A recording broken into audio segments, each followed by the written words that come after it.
playing the game of power, or is the game of power playing you? Today's book is The 48 Laws of Power by Robert Greene.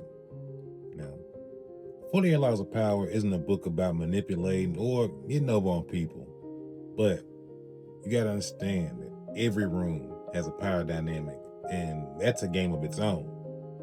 48 Laws of Power is a book about understanding that game, because whether you choose to play it or not, most of the people around you already knee deep in that game.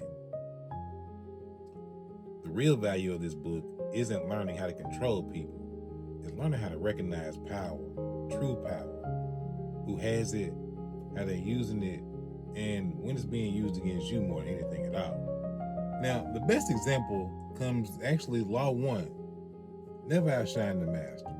So, Robert Greene tells a story about Nicholas Fouquet. He was pretty much the money man for King Louis XIV. And your boy Nick threw this big ass party for the king. He brought the tigers out, had champagne flowing everywhere. He thought he was showing love to his dog, but the king felt like Nick was trying to be the center of attention and take his shine away. After time, Louis got tired of everybody coming to him, running up talking about, man, Nick brought the tigers out, man, before Big Meech even did it, man, he had that motherfucker jumping. Louis was already paranoid, so the little shindig made him feel like, oh man, Nick trying to do something, he plotting on me. Either he's stealing my money from me, or he getting it from somewhere else for all these party favors and whatnot. Maybe he switched sides on me, I don't know, but either way, I'm finna get him up out of here. So Nick got arrested, spent the rest of his life in prison. Crazy thing about it was, man, Nick wasn't even trying to challenge the king or anything like that. But intentions don't matter as much as the way it's perceived by the person on the other side of it. So the thing is, Nick realized to feel the power dynamic in the room. He believed in his heart that he was showing love. But his mistake was failing to understand how his actions could be perceived by somebody who got a fragile ego, they power tripping, and they don't trust nothing anyways. Nick learned a hard lesson though. You ain't gotta play the game, but you still on the board either way. You sit back and watch, you'll see these things happen in your workplace.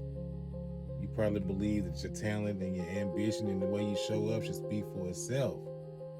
But in reality, if the person above you feels threatened or they don't really feel super supported by what you're doing, like you got an ulterior motive, they ain't gonna produce the results you expected. So the lesson in that, it ain't to shrink yourself or pretend you ain't talented. The lesson is to understand the room, personalities in that room, and the consequences of how you display your talent, because everybody ain't worthy of what you got or how you move when you getting it. Ask yourself this question: are you playing the game of power, or is the game of power playing you?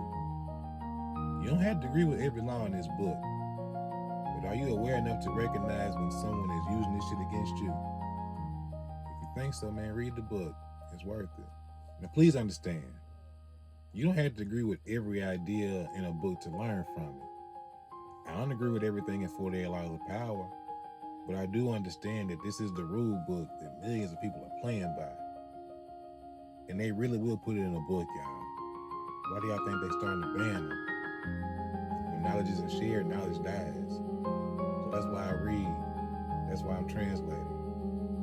This is Intellectual Savagery, the Reading Room. See you next time.